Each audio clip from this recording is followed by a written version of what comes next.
My name's April Tucker. I'm 37. I'm an insulin-dependent diabetic. Discovered that whenever I was 9 years old.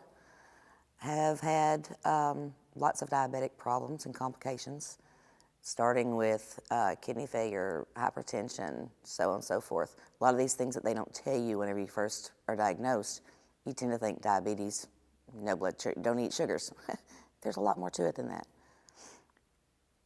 And so let's go back through the complications. You said kidney failure? Yes, I'm in stage 4 kidney failure, meaning that my kidney function is nowhere near up to par, should be 100%. And at the last test that we did, I was down at 23%. Okay. And for folks who may not know what that means, talk about what it means to you on a day-to-day basis, having 23% kidney function. Well, on a daily basis with lower kidney function, you tend to have to eat a lot of medications. You go to the restroom every time you turn around. It puts a lot of stress on your mind, mainly because you're constantly thinking of the future. Am I going to have to go through dialysis? Am I going to have a transplant? If I have to have a transplant, is there going to be a match? And so in your situation, you are on insulin. You have other medications that you take, and you're on insulin. Is that right? Mm-hmm. Okay. I take lots of different blood pressure medications for the kidneys, the insulin I do through the insulin pump. Okay. We'll get to that in just a second. Tell me about wearing the insulin pump. With the insulin pump, when you wear it, it's kind of like a little IV. You've got a little disc that you wear that you can start the needle in, and you just wear a little rubber sheath for about 3 days, and then you pull it out.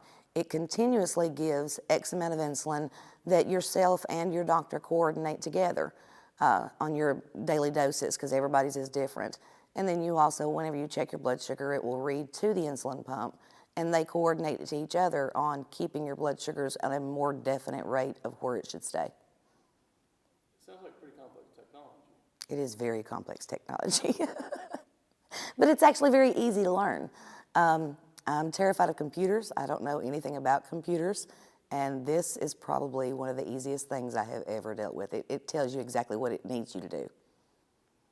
And tell me about something that they about how you put it on and how it works. Well, you just take it's got like a little disc that has a needle in it, and you insert it kind of like you would an IV, except for you don't have to go into the vein.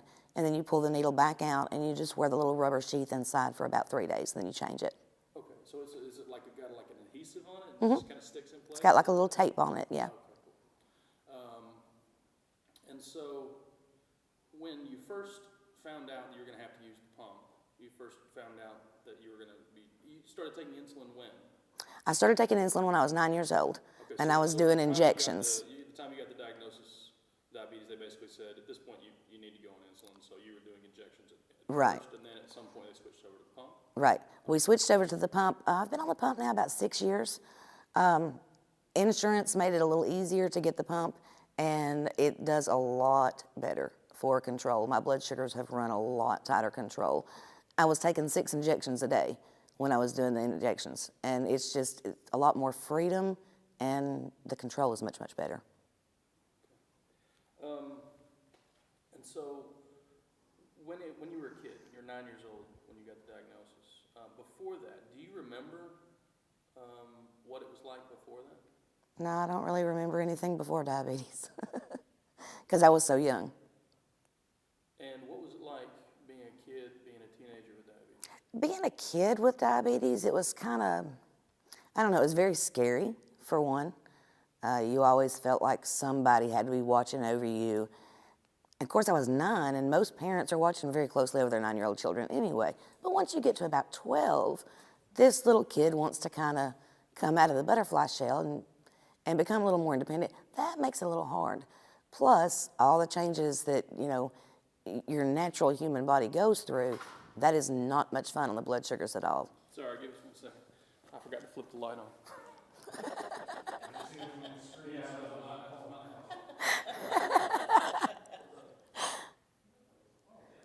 My eyes are like watering over here.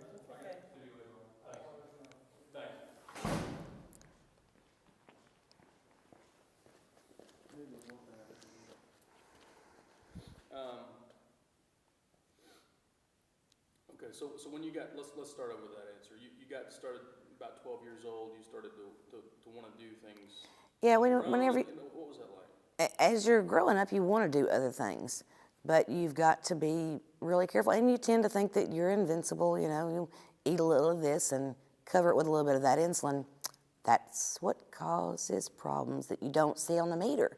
You may not see those problems on the meter, but they're going to show up somewhere through the rest of your life. And that could be the very source of my blood pressure problems, could be the very source of the kidney problems, could be the very source of a lot of different things.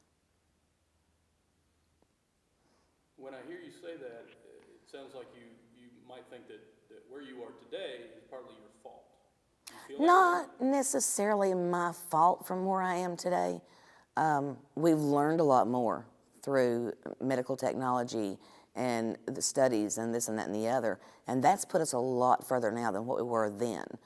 But if you do control your blood sugars a lot tighter than what I did, you're less likely to have those problems. It's kind of, I've been told by several different doctors, a lot of the complications are just kind of like hand in glove. They go with diabetes. Most people end up with some of the problems. Well, who's to say that, what we do day in, day out, all of us, whether you're sick or 100% healthy, is not necessarily the source of what's causing these problems.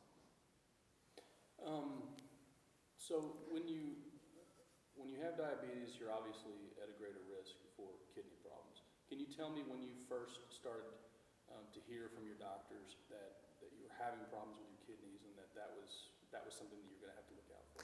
My doctors first started telling me all the problems that you can have with your kidneys, just a few years into being a diabetic. Once I turned probably in my early 20s, we started watching things a little closer. After the birth of my son, we discovered I had a lot of blood pressure complications. And whenever they were doing a lot of blood work is when they discovered at that time that my kidney numbers were not 100% up to par. So it's been probably about 14 years ago now that we've known. And how did you feel being a young mother and knowing that you were going to have to deal with that? At first thought, as a mother of this new baby, and I'm thinking, you always tend to look outside the box and look way into the deep future. And I'm looking at myself dead into the ground before he's walking. Then I got myself kind of headstrong that I'm not going to let this get me. One way or another, we're going to win. So you started that thinking pretty negative pretty early on. Very negative, very early on. And talk me through that. Help me understand, help our viewers understand what that feels like. I've got a couple of kids, and I know that if I found out early in their lives that something was going to be an extra challenge for me in not only raising them but keeping myself healthy, I can't imagine how tough that is. Can you talk about that? It's almost impossible to describe because, I don't know, kind of like the first time you get pulled over by a police officer. You're terrified. You're thinking, oh my gosh, he's going to take me to jail. I've done this, I've done that. And then you stop and think, wait a minute, I've not really done anything. It was kind of, I guess, the same basic principle. You, for a minute, think that there's nothing you can do. There's nothing you can do. But then it just kind of hits you with realization, there's a lot you can do. You, for one, have got to keep yourself strong and healthy because you've got to take care of this child. And then hopefully one day this child will be old enough to take care of you. And how old is your little boy, yeah? Yes, I have a little boy. He's 14. He's 14 years old now. And is he helping? Is he helping taking care of you? He's a very healthy little boy. I check his blood sugar every now and then. Everything seems to be fine. Very active. Strong little kid. So far, all of his blood work and everything seems to be fine. But because there's a lot of history on my side, I do have his doctors check him whenever he goes for his regular checkups. And is he at the age now where he can help you out and stuff? He helps me out a lot. He's actually, we started teaching him whenever he was very, very little. when he was about 3, we started teaching him with, pretending emergencies would happen. Mom would lay in the floor and pretend like something was wrong, and he would respond. He learned how to respond. There's no doubt in my mind he could pretty much be a medical technician with very little school training. So as you were in your 20s, your kidney function started to deteriorate. What were the conversations you were having with your doctors at that point about your options? At that point, our options were just kind of basically keeping a very close eye on everything. There was no medication to stop it. There's not really anything that they could do at that point other than to watch and wait and see. That's not a lot of fun because you're like, well, today I'm at this, what am I going to be tomorrow? And am I going to have to look at that? Because you can't plan it until you're there. And what were the pressure medication now, is that right? Mm-hmm. Okay, is that one of the things that they were talking to you about in your 20s? Needed to keep the blood sugars, the blood pressures under tight control, stress levels under control, and things that you wouldn't think of. That a lot of people, I had never heard of phosphorus until they put me on a low phosphorus diet. Couldn't tell you what it is, but it's in milk and dairy products. And so, how hard was it, just from a point of self-control, to adhere to all the things that your doctor was telling you? From self-control points, it's probably the hardest thing in the world to do. I've never been a big person on keeping an eye on everything that I eat. I've always watched the sugar intake. But otherwise, hey, McDonald's sounds great. It doesn't always work that way. There's so many, like I say, so many different things that, think about how hard it is to be on a diet. If you put yourself on a strict diet of no carbohydrates just for 7 days, just 7 days, very, very hard to keep yourself in that control. So it's impossible to be 100% in line, but I say that I probably stay anywhere between 80 and 95% of the time, most all of the time. The first time it really hit me like an open book was probably about 4 years ago. Dr. Wallington had all my paperwork and all my numbers, and things didn't look good at all. I didn't even know that I was sick. You don't feel it.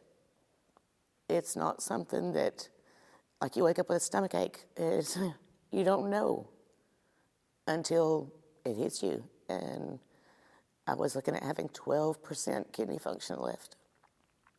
I was desperate. At that point, I think I probably would have went to the black market and bought somebody's kidney if they would have been willing to sell it to me. I had a husband and a child. I still have a husband and a child. But my concern was who's going to be with them whenever I'm gone, because it's here. I was ready to plan my funeral and the whole 9 yards. And then Dr. Tumlin asked me about starting a study drug through the Kidneys Foundation. ACTH, it's an Acthar gel, and that stuff is like Superman in a bottle.